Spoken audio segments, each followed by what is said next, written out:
Out of the ashes of World War I, Germany is crying out for a saviour, and a wealthy occultist, Dietrich Eckart, thinks he's found him.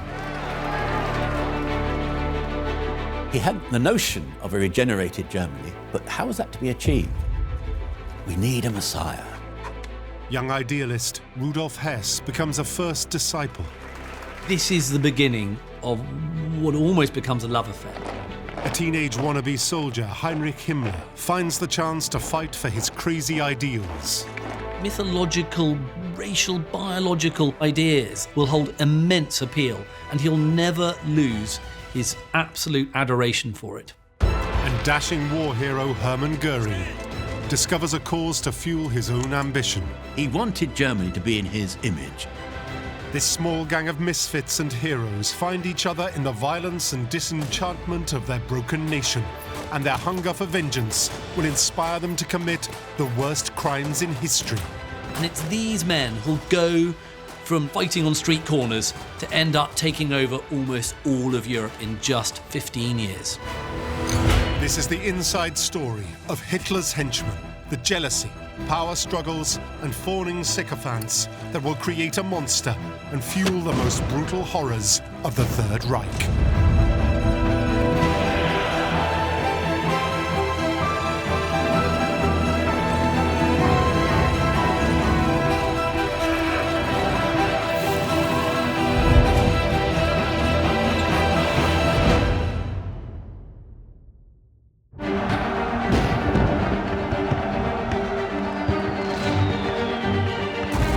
The story of Hitler's inner circle begins in the final days of World War I. At an airfield in eastern France, the most famous German squadron of all time, Richthofen's Flying Circus, await their next mission. 7 months ago, they lost their legendary leader, Manfred von Richthofen, the Red Baron.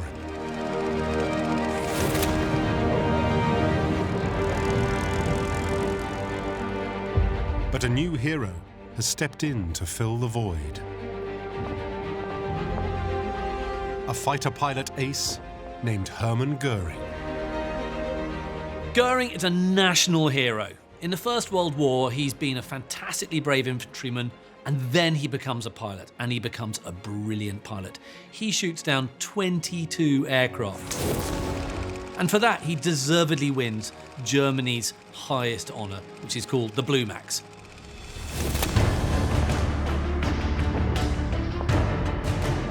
Gering in his early days cut a handsome figure, and he carries himself well. A man of considerable physical courage and bravery. He's a hugely impressive figure to meet. He's funny, he's witty, he's a natural leader. He's kind of one of those guys who, you put him in a room, there's 20 people in the room, and before you know it, he's telling the other 19 what to do. But Gering faces a crisis. Rumours are rife that the German emperor is about to throw in the towel. But Gering is defiant. The war may be going badly, and his squadron down to half, but he's not for surrender. Gering gathers his men together and tells them to fundamentally ignore all these defeatist rumours that the Kaiser is going to desert them. He's never going to do that, he says. The Kaiser is going to be true to them just as they are true to the Kaiser, and will stick up for the glory and the honour of the fatherland. Gering galvanizes his men to prepare for a last death or glory battle. But almost as soon as the cheers die down, orders arrive halting all air operations on the Western Front. This order comes as a huge blow to Gering. It means that everything he's fought for the past 4 years, all those battles, all those combats in the air, it's meaningless. They've lost comrades, they've experienced extraordinary conditions, and it all seems to be for nothing. Everything disappears in smoke in 1918. The Kaiser has abandoned them and fled to Holland. Germany is on the verge of surrender. It looks like the British and the Americans and the French are going to beat Germany without even setting a foot on German soil. For Gering, like many proud Germans, the news is a shattering blow. there's a feeling of betrayal. How could it have happened? And I think there's a sort of mood of casting around for who to blame. To Gering, this war was lost not by brave Germans on the battlefield, but thrown away by the cowardly backroom maneuverings of left-wing politicians. It's going to be the beginning for Gering, as it is for so many millions of other Germans, this feeling that they've been stabbed in the back. Göring's orders are to hand his aircraft to the Allies, but he has no intention of obeying those who've betrayed him. To stop them falling into enemy hands, Gering instructs his men to fly home and crash land their aircraft on German soil. That sort of escapade, of course, reveals his sense of self-belief, self-worth, and the idea that he can ignore regulations and rules that don't apply to him. Germany may have surrendered, but Gering will not.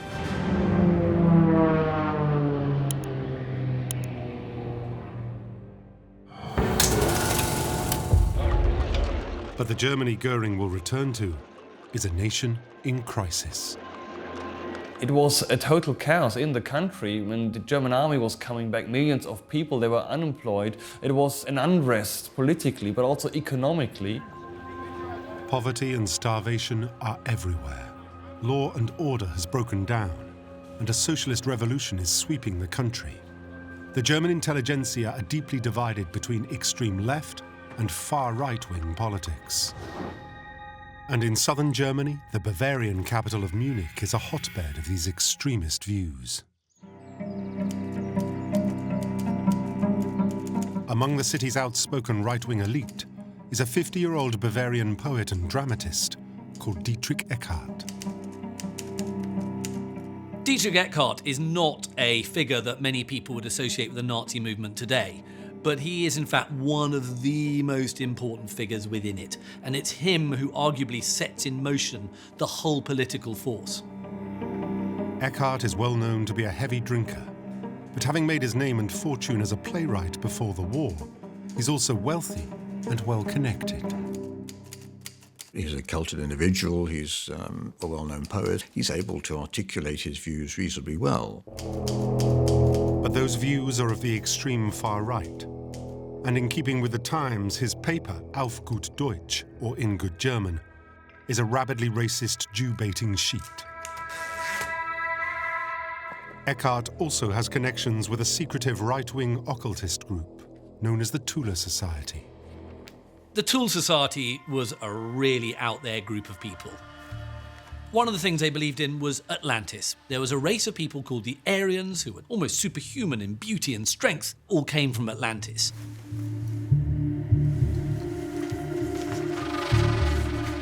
It's based on the notion that the Aryan or Teutonic peoples were the great force, great civilizing force through history, and they'd become Germanic.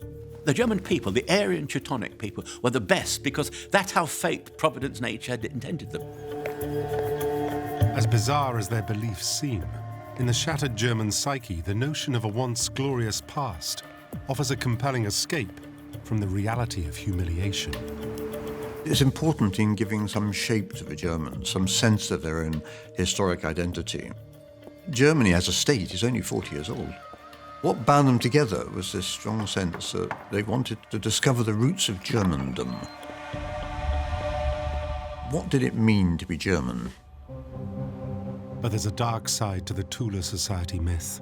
They believe the superhuman Aryans had been weakened by interbreeding with inferior and morally corrupt races.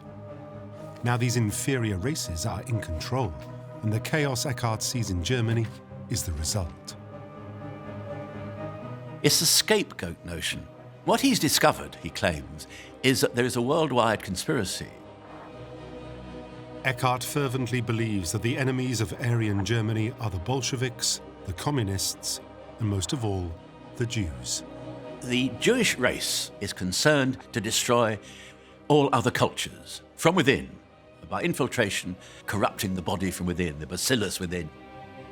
There was not one shred of evidence for any of this, but it became a cornerstone for one of the most powerful movements in history. Eckart wants to hit back at these enemies within. But to succeed, he must get his message beyond the elite and out to the masses. He needs to reach the disaffected working classes.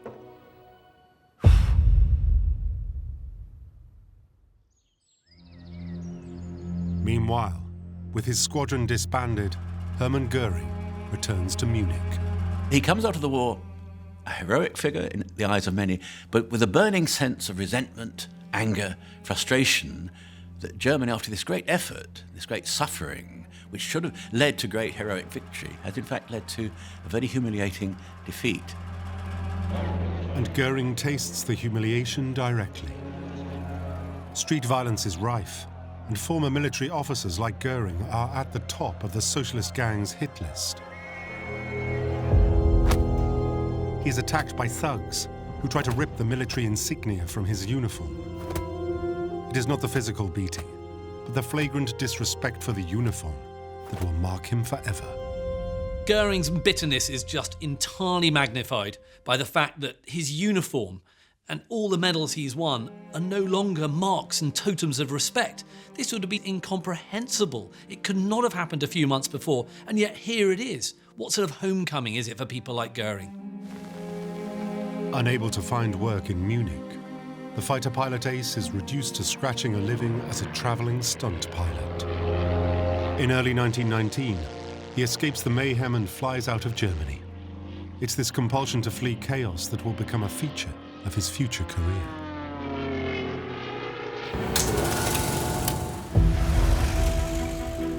But others, like Dietrich Eckart, are determined to make a stand. In early 1919, Eckart and Tula Society occultists launch their plan to spread their right-wing message. They form a fledgling political group, the German Workers' Party. It's just one of many small factions that spring up and meet in the beer halls and cellars of Munich. Throughout the 1920s, these beer halls are sort of microcosms of political agitation. The early party is nothing special, it's not unique. At the time, it's just one of those particularly noxious, vile, febrile, anti-Semitic little groups. And normally they shout very loud and no one takes them particularly seriously. But Germany's humiliation is far from over. And soon a further downturn in Germany's fortunes will ensure Eckart's lunatic Aryan ideas find fresh ears. In the summer of 1919, the victorious Allies gather in Paris. And on the 28th of June, they and Germany sign a momentous document, the Versailles Treaty. There is widespread rejoicing across Europe. But for Germany, the treaty is disastrous.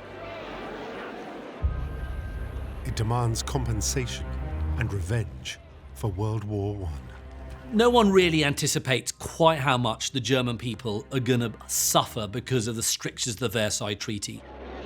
Germany is fined more than 260 billion gold marks, the equivalent of $860 billion in today's money. A fifth of their industry is taken over by the Allies, and they are stripped of all overseas colonies. While in Europe, they're forced to give up a massive 13% of German territory and hand it to neighboring countries. Almost 7 million Germans lose their citizenship and are forced to become part of nations like Poland and Czechoslovakia. Nationalists like Dietrich Eckart just simply couldn't accept that Germany was going to be treated this way, that somehow this was a massive example of national shame. Eckart's once proud Germany, the rising industrial powerhouse of Europe, has been crippled.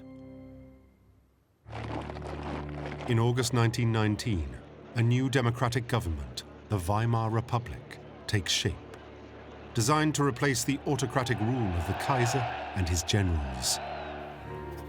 But to Eckart, it's weak and dominated by Jewish and liberal politicians. He's determined his party should take them on. But to do that, he needs a man who can speak directly to the people, an inspirational leader. The word Messiah is one that Eckart uses more than once in his writings. He had the notion of a regenerated Germany, but how was that to be achieved? We need a Messiah. Traditionally, leaders had been people with a pedigree, but at the time there was this kind of common longing for a totally new kind of political leader who could not be someone who was an established figure. Eckart writes this very notorious poem in 1918 in which he describes this figure called the Nameless One, or the Great One, who is a common German soldier with blazing fiery eyes who will come and save the German people. In the autumn of 1919, at a German Workers' Party meeting, a spy lurks in the crowd. He's been sent by the German army to report on proceedings.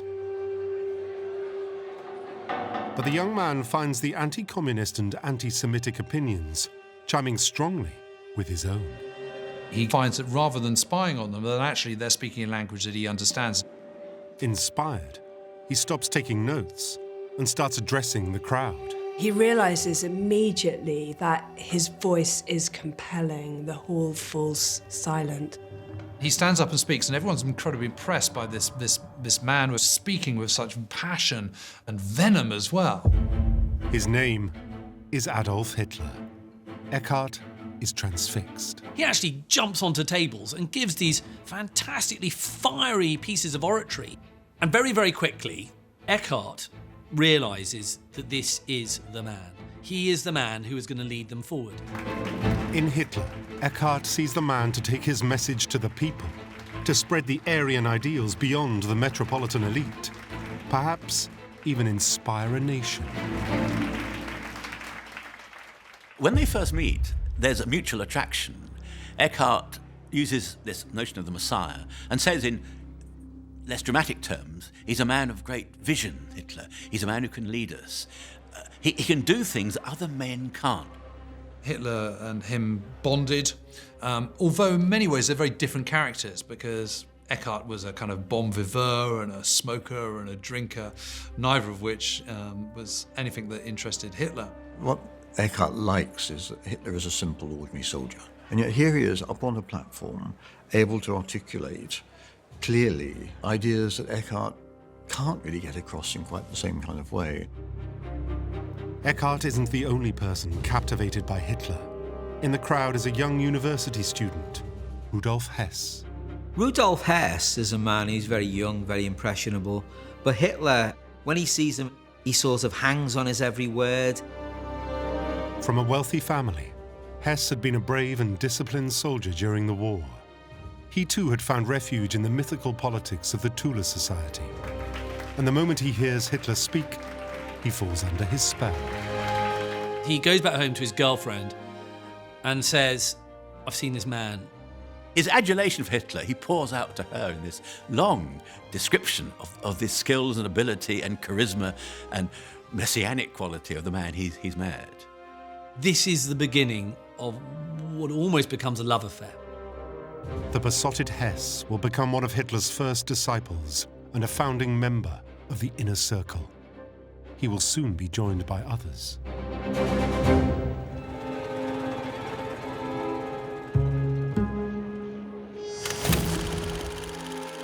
Among them is a troublesome 19-year-old schoolteacher's son.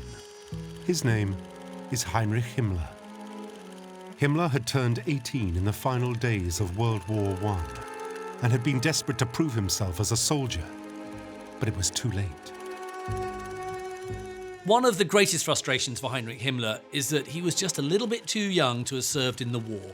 And this is an immense frustration to him. So he has all this sort of kind of thwarted military ambition. Himmler, an avid diary writer and stamp collector, had been a sickly child. Himmler is a fairly awkward young man. He is not particularly social. He's, I think one could say, sexually somewhat repressed. He had a deep inferiority complex, which he overcomes by being very aggressive and being very destructive, literally, in his approach to people. Himmler's father had been keen to keep him out of trouble and had enrolled him to study agriculture at Munich University. But Himmler's head is full of the same myths and monsters as the occultists Eckart and Hess. And his take on farming is very different to his fellow students. Himmler is a mysterious figure in many ways. He loved mystery. He loved the occult. He loved legend. One of the ideas that Himmler is obsessed with is this whole notion of Blut und Boden, blood and soil. German society will get back to its folkish, its sort of folkish roots, and it'll become a much more kind of agricultural economy. And it'll also become a very pure, biological, Aryan race of people. And in doing so, Germany will find enormous strength and will be able to create an empire. For a young man like Himmler, these kind of quasi-mythological, racial, biological ideas will hold immense appeal, and he'll never lose his absolute adoration for it. And soon, this wannabe soldier will meet the man to bring his dreams to fruition and give Himmler the chance to fight for his crazy ideals. For now, though, that man is far from the finished article. Although Eckart believes Hitler is the prophesied redeemer, he recognizes that this young firebrand is a rough stone that needs careful polishing. Eckart, in a sense, became the mentor, we'd say now, of Hitler. Eckart basically dresses Hitler up to look respectable. He gets him a tie, shirt, a proper suit and a nice trench coat. And he then parades him around various wealthy backers and says, look, this is the man who one day will liberate Germany and lead us. But Eckart frequently finds the rough stone difficult to polish. Yes, you could put him in a suit and tie and comb his hair properly, but actually, when he was at sophisticated cocktail parties, he would start blurting out these sort of ill-advised diatribes against the Jews, which kind of shocked the matrons. And, he would also sort of stuff food into his mouth because he was obviously quite hungry and quite poor, but he really had no table manners at all. But gradually, Eckart refines Hitler's etiquette, and these two men, though more than 20 years apart in age, become close. The relationship is fascinating. Pupil and teacher, if you like, father and son. There's a common brotherly feeling between them. With Hitler now installed as the party's head of propaganda, the two men get to work refining the theories and beliefs of the movement. Together, they are a formidable team. Hitler and Eckart complemented each other perfectly. Although Eckart was in no way a decent public speaker, he was a very good writer, a very good theoretician, and Hitler, meanwhile, his thoughts were very rambling and he couldn't really write very well. So actually, what Eckart could do was to take Hitler's words, polish them, order them, serve them back to him, and then Hitler could then speak them and deliver them in this fantastically powerful oratorical fashion that would woo audiences. It worked brilliantly. The Nazis pledged to take back the lands stolen by the Treaty of Versailles and put an end to the crippling payments demanded by the Allies. The genius of this is that they're very simple, they're very easy to remember, and therefore they draw a lot of political water. Eckart gives them their rallying cry, Deutschland erwache, Germany awake. And the party also gets a new emblem believed by Tula Society mystics to be of ancient Aryan origin, the swastika. And the movement is rebranded as the National Socialist Workers' Party. The Nazi Party is born. The movement is slowly gaining momentum, and powerful men are beginning to take notice. Men like Captain Ernst Röhm. For the Nazis, Röhm, still a serving officer in the German army, could be a key asset. He has access to both men and weapons. Röhm was a highly decorated soldier of the First World War, had won numerous awards for bravery. He loved war. He loved the army. He loved combat. He loved conflict. He believed that you could only achieve ends through violent means. But under the Versailles Treaty, Röhm's beloved army has shrunk to just 100,000 men, and the Allies are seizing and destroying their equipment. So the army pick Röhm to secretly establish unofficial paramilitary groups and stockpile weapons. Rome was building up a formidable power base. He was an arms smuggler, and this gave him the nickname the Machine Gun King. And Rome uses fear and violence to get the job done. He's a deeply unpleasant character. He's a bully, a thug, and he is also addicted to power and authority. Rome is inevitably drawn to the Nazi message and to their charismatic new spokesman. But his relationship with Hitler is no love affair. To him, Hitler is a means to his own ends. Remember, he's an officer, he's a captain, so he sees himself as above Hitler, and Hitler should be doing his bidding. In its early days, the Nazi Party didn't regard Hitler so much as its leader, but as its drummer. He was a man who could rustle up support. And so for someone like Röhm, who was a very powerful figure in his own right, this suited him perfectly. So Röhm joins the movement, supporting Hitler financially and introducing him to senior patriotic military officers. The party is growing, but if they are to make a real difference, they must do more than rabble-rouse in beer cellars. In December 1920, Eckart and Röhm see a chance to get the Nazi message out onto the streets. They raise funds to buy the Tula Society's failing weekly newspaper. It's an early foray into mass propaganda, a tool the Nazis will learn to use with breathtaking efficiency. The Völkischer Beobachter is a classic example of the way the Nazis are using media to get their message across. So with this newspaper, it's big headlines, it's really arresting content and powerful images. You know, any newspaper editor today would recognise those are very powerful tools. At this point, Hitler is still officially just the party's mouthpiece. But Eckart, installed as the paper's editor-in-chief, wastes no time in selling his vision of Hitler as Germany's Messiah. Hitler doesn't think of himself as the Messiah. He thinks he's probably John the Baptist, and that at some point the Messiah will appear. But Eckart refers to Hitler as der kommenden Großen, the coming Great One,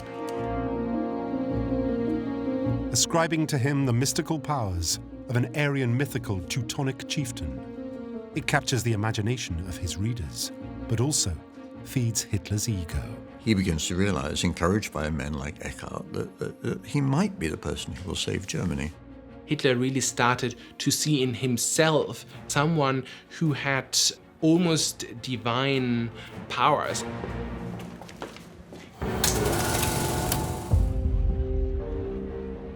And Eckart isn't the only Nazi to see Hitler in this way. The now devoted Rudolf Hess throws himself into doing Hitler's bidding. Hess is one of those individuals in the movement who you could define as being adulatory. He has a need to admire and to respect, worship. Hitler seems to have been rather cool or cold, but didn't move Hess the other way. It made him even more attractive, the mystique possibly. Hess is almost in love with Hitler. You know, he's mesmerised by him. He's like a puppy dog. He's affectionate. He realises that he's always going to live in the shadow of this man, and he wants to live in the shadow of this man. Shortly after Eckart's article, Hess begins addressing Hitler as the leader, der Führer. Hess's Führer is about to be transformed.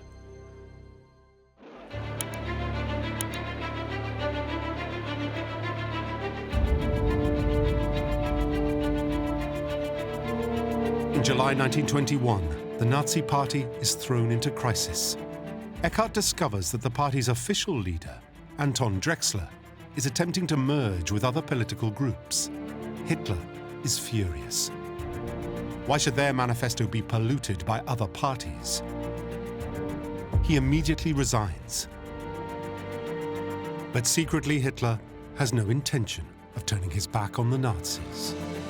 This is a really, really smart move from Hitler. He's basically resigning in order to get back into power. How? Because he says, well, you can either back me or you can make do without me. He knows fully well, like any good negotiator, that he has got the ace up his sleeve. They're going to back him and he knows it. It is through Dietrich Eckart that Hitler demands to become chairman with dictatorial powers. Eckart takes Hitler's ultimatum to the party and calls a vote. With an overwhelming majority, 543 to 1, they ditch Drexler and make Hitler their official leader. Eckart has handed Hitler complete control of the Nazi Party, but he will soon live to regret it. The Nazis are still only a small fringe organization. If they are to fulfill their plan to seize power by force, they need more than words. They need an army. You have to remember at this time that politics in Germany is an extremely violent activity.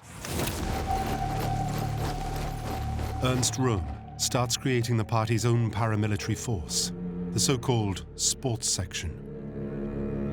By the autumn of 1921, it has 300 men and a new name, the Storm Section, or Sturmabteilung. Röhm's SA ejects hecklers from meetings and intimidates political opponents. But they're ill-disciplined. They need a leader, and as an army officer, Röhm can't be seen to do it. As if on cue, the perfect man for the job returns to Munich. Renowned war hero Hermann Gering is back, and the ambitious former fighter ace heads straight for the cause that could hand him the power and influence he craves. Gering thinks, actually, this is something I should join. It's a small movement, and I can be a big man in it. Gering doesn't buy into all Hitler's extremist policies, but he's willing to set aside any moral objections for his own personal power and recognition. He saw in Nazism a means of achieving personal advancement. He was looking after his own interests. He wanted Germany to be in his image. A day after first seeing Hitler talk, the two men meet, and Gering fully understands his worth to Hitler and the Nazi Party. He is a celebrity. He's well known. People venerate towards Gering. He's good to have on your team. Along with the other members of the growing inner circle, they will begin to bring the fledgling Nazi Party out of the shadows. With Hess recruiting ever more members and Röhm securing secret army training, Gering sets about turning the Sturmabteilung into a formidable force. Gering was definitely a capable politician, and he was a capable organizer of the stormtroopers. He knew what he was doing.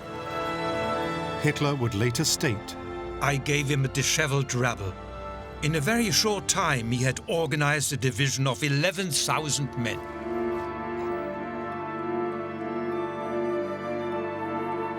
but as the stars of Gering, Röhm and Hess are on the rise, Dietrich Eckart finds himself increasingly pushed out of Hitler's circle. He thought that Eckart really became a liability as a political operator. He's too much of a drinker, and he's all ideas and not enough action. He's just not revolutionary enough. Hitler has grown weary of his mentor, and Eckart turns more and more to the bottle. Eckart is beginning to have serious doubts about Hitler. He also accuses Hitler of having a messiah complex. This is ironic. Why? Because Eckart is the one who's always been looking for a messiah, and yet here is the messiah, and it's not what Eckart likes. Eckart is labelled by Hitler as a fatalist, a pedant, and a pessimist. I think for Eckart, he suddenly wakes up to, what have I created? Have I created a political monster here, which I'm not going to be able to control? Ernst Röhm also faces a crisis. He has started drawing the attention of his army commanders, worried by his increasing involvement in extreme right-wing politics. He's given an ultimatum to choose between his career or the Nazi Party.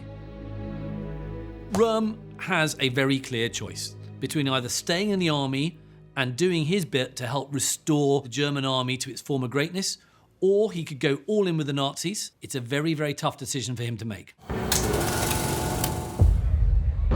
For now, Röhm continues to recruit willing fighters to his militia, and one particularly enthusiastic young idealist catches his eye: the wannabe soldier, Heinrich Himmler. The opportunity that the connection with Röhm gives him is the uniform.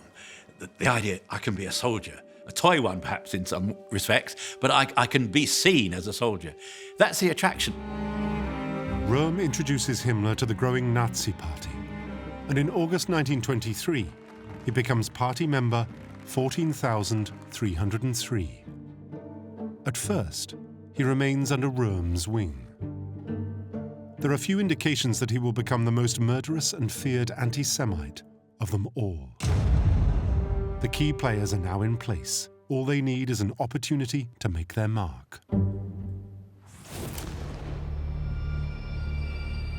Events conspire to help them when Germany plunges into economic chaos as hyperinflation grips the economy. A loaf of bread rises from 165 marks to over 1 billion in just 10 months. The hyperinflation of 1922-23 has a deeply traumatizing effect on many Germans. Overnight, accumulated fortunes are worth nothing.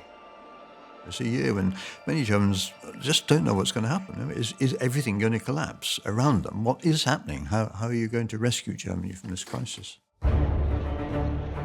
The Weimar government has no choice but to default on Germany's repayments to the Allies. In retaliation, French and Belgian troops seize one of Germany's few assets, the Ruhr, the country's industrial heartland. For the first time, foreign troops are on German sovereign territory. There's nothing worse for a people to be occupied, and for the Germans, an immensely proud people, I'd suggest, it comes as a real insult and a real humiliation. For Gering and the Nazis, this is a call to arms. So now you've got the perfect conditions, the complete collapse of the economy and the ruin of all the middle classes. And so really they feel this is the point. 1923 is the point when we go. Let's go for the coup. Gering knows the clock is ticking, and he wants to act now. The economic crisis is hitting party coffers hard, and his SA militia are becoming restless.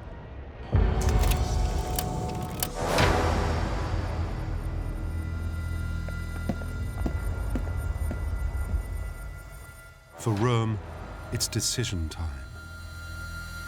He chooses to resign from the army and gamble everything on a successful Nazi coup. Röhm then eggs Hitler on, insisting that much of the army supports them and won't stand in their way. It's agreed. Now is the time to seize power. But how? The inspiration comes from abroad. Europe's most successful fascist, Benito Mussolini, had stormed to power in Italy just months earlier. He'd acquired huge popular support and marched on Rome with his 30,000-strong militia. Gering said, this is the way it works. Don't wait for electoral support. Don't wait for massive support from the people. Take power now, as Mussolini did, and then justify it. The plan is to take Bavaria first, before marching on the national government in Berlin. The aim of the putsch, quite simply, is to challenge the Bavarian government in Munich with the aim of challenging the government in Germany overall. It's that simple. Bavaria rests in the hands of 3 people: the head of the police, the military, and the state prime minister, Gustav von Kahr. If they can get these 3 men on side, they'd have the army and the police behind them. But there's a problem. Unlike Mussolini, Hitler is still largely unknown outside Munich. To stand any chance of success, they need a temporary figurehead with nationwide appeal. They approach General Erich Ludendorff, hero of the German right and one of the great commanders of World War I. Ludendorff looks the very model of a Prussian-looking general, and actually he's an enormously respected figure amongst the German people. When the Nazis hear that Prime Minister von Kahr is holding a public meeting in the Bürgerbraukeller, one of Munich's main beer halls, and that the chiefs of the Bavarian army and police will also be there, they know they have to move fast. When they learn of this, the Nazis fear that von Kahr is going to steal a march on them. They are immensely suspicious that von Kahr is going to declare Bavarian independence from Germany, and the Nazis do not want this at all. They think, right, we must act quickly, we've got to do it now. Gering immediately mobilizes his SA stormtroopers. He and Hess will lead an assault on the Bürgerbraukeller itself. Their plan? To hijack the meeting and capture the 3 key players in one fell swoop. Once they're secured, SA units, including Röhm's and Himmler's, will take control of the key military and police buildings around the city. They await the call to go. For Gering, it's the moment he's been waiting for. He puts on his best regalia, his full military uniform, with the blue max. It was a golden moment for him. Here was a chance to assert his military aspect again. Gering, at this stage, thinks big. He thinks that this is the spark that will light the prairie fire that will be the takeover of Germany. For all these men, the members of Hitler's inner circle, this is the moment they've been waiting for. They know this is their opportunity to seize power by force and show the world what they're made of. Gering arrives at the Bürgerbraukeller with 100 of his heavily armed elite SA shock troops. In all, 600 SAs surround the hall. Göring's troops are an immensely disciplined, well-dressed looking bunch. And so when they get off their trucks outside the Bürgerbraukeller, the local police force just assume they're actual regular army units and just let them get on with it. It's actually a marvellous bit of deception. Inside, Gustav von Kahr is addressing the crowd, and as predicted, the chiefs of the Bavarian police and army are with him. Göring and his men smash through the doors into the Bürgerbraukeller, and they set up a Maxim machine gun at one end of the hall, which gives them an absolute ability to wipe out everybody in that room. Then they barge their way through the middle of the hall, making way for Adolf Hitler. Hitler marches in with the SA. They take over. He fires a shot into the ceiling. All the plaster and the wood came down. Hitler declares, "The National Socialist Revolution has broken out." They bundle the triumvirate into this side room and they begin their negotiations. Hitler tries to convince the three state leaders to join the coup, but they refuse. Von Kahr and the other two, they're just not going to have it. They're just not going to say to Hitler, "We support you, we're behind you." Hitler desperately needs the persuasive power of their national figurehead, Ludendorff, but he hasn't arrived. This major figure who's been recruited to add this sort of gloss of refinement and authority just hasn't turned up. Pistol in hand, Hitler threatens them, but they won't budge. Hitler realises, that he and his fellow Nazis can't just start shooting everybody. That's not going to achieve anything. It's rapidly becoming an utter shambles. Back in the main hall, Hess targets senior political opponents for kidnap to remove them from the city, while Gering keeps the crowd in check. Gering is trying to keep control within the main beer hall. And so in order to do so, he sort of shows his authority by ripping open his tunic to reveal his Blue Max medal. He joked around with them and told them that they should be calm and that they had beer to drink. It is really here where we have Gering at his best, or at his worst, if you will. With the beer hall locked down, Röhm gets the call to action. He orders his men to march on the Bavarian War Ministry. Himmler proudly carries the old imperial banner. It said he managed to gravitate towards the rear in order to encourage others to go forward. Now, whether that's a slur upon his character, one could argue, but he was literally a flag waver in the march. I'm playing a soldierly role, but now I'm doing a really brave thing. I'm now actually with the people, with the troops on the ground. All over the city, SA units close in on their targets. But back at the beer hall, Gering struggles to maintain calm, and Hitler's negotiations are in stalemate. In a desperate attempt to turn things round, he makes an impassioned speech to the crowd, lying that the government have agreed to back them. Amazingly, the crowd believes him, and then, as if perfectly choreographed, Ludendorff arrives. Ludendorff works his magic, and the leaders of Bavaria agree to join them. The Nazi coup is suddenly ignited. Out on the streets, Röhm and Himmler's unit have seized control of the war ministry. And some army and police units around Munich even agree to join the uprising. It begins to look like the coup is going to succeed. Hitler then decides to leave Gering and Ludendorff in charge to check on Röhm's progress. Hitler leaves the Bürgerbrau Keller and goes off to the barricades where he finds Röhm. And he embraces Röhm and says to him, we're on, the new Reich government is being formed. Back at the Bürgerbrau Keller, the atmosphere is now more relaxed.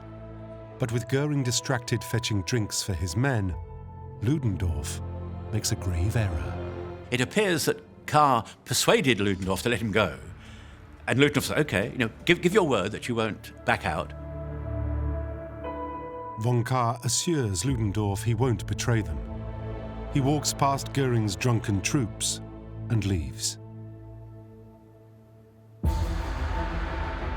In another beer hall across town, Dietrich Eckart, Hitler's one-time mentor, is completely oblivious to the putsch taking place. You don't need a greater example of how far out the inner circle Eckart has been pushed by the fact that he knows nothing about the coup until he receives a phone call after midnight. He was telephoned by a colleague to say, where were you? Look what's happened. And the party's over. Literally, the party's over. When the caller informs Eckart that Von Kahr has been released, he sees the danger. He knows he can't trust Von Kahr, and, he exclaims, "We've been betrayed." Eckart's instincts are right. Von Kahr quickly rallies the army. In an instant, the tables are turned on the Nazis. The coup has stalled, and as the sun rises the next day, Gering and the rest of the inner circle are unsure what to do.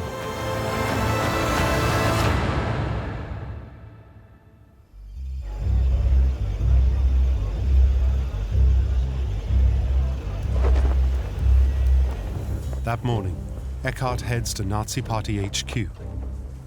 The SA troops are chanting his slogan, "Germany awake." But Eckart, the man who helped ignite it all, has been totally left out of the coup. Then, his former protégé arrives. Hitler's automobile comes to a very, very sharp stop before Eckart, and Hitler shoots him an angry glance and tells him, "Look, get in the car behind and follow me. This will be the last communication these two men will ever have."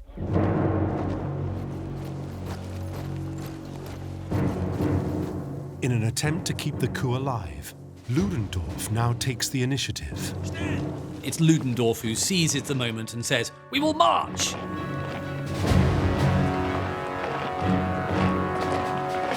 The Nazis set off for the center of Munich in a last desperate roll of the dice. Gering, Hitler, Ludendorff, yes, they're all in line. And they link arms. But the authorities are waiting for them.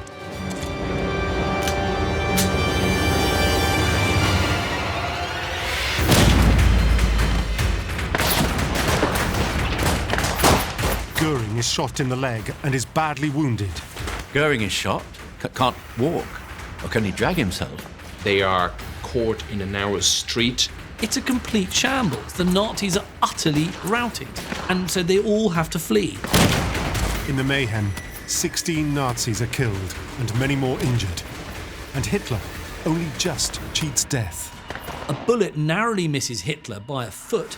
If it had gone a foot to the right, history would have been very different.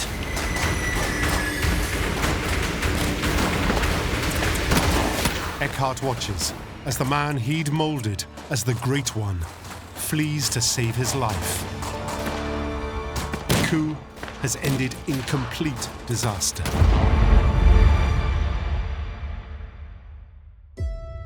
Badly injured, Gering escapes to Austria. Exiled from his country, a wanted man, his dreams of glory shattered. Rudolf Hess also flees to Austria, while Himmler returns to his mother's house, not yet a big enough player to attract the attention of the authorities. Röhm turns himself in and is jailed along with Hitler. The putsch was a total failure. The inner circle is broken, their party disbanded, and their Führer behind bars. Nobody would have thought these people come into power again to push the world into that bloody total war. But together, they have learned a valuable lesson. This kind of revolutionary politics didn't work. But in the end, you would have to subvert democracy by becoming democratic.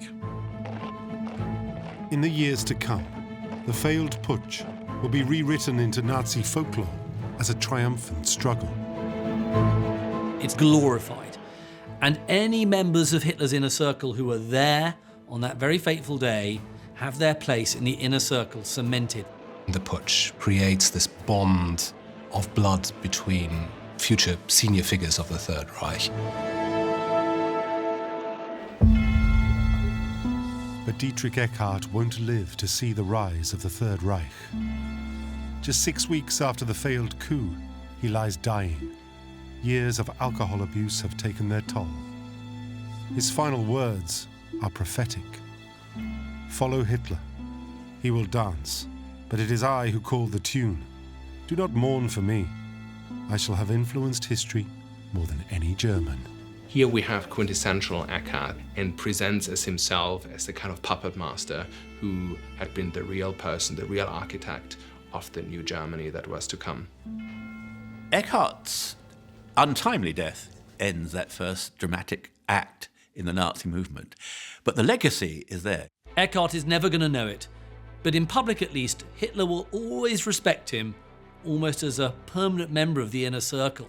He'll dedicate the first volume of Mein Kampf to Eckart and call him the spiritual father of National Socialism. Eckart may die, but his ideas don't die with him. And of course, they are carried forward by Hitler and his inner circle and will bring the world to near destruction. Hitler's circle of evil isn't finished yet.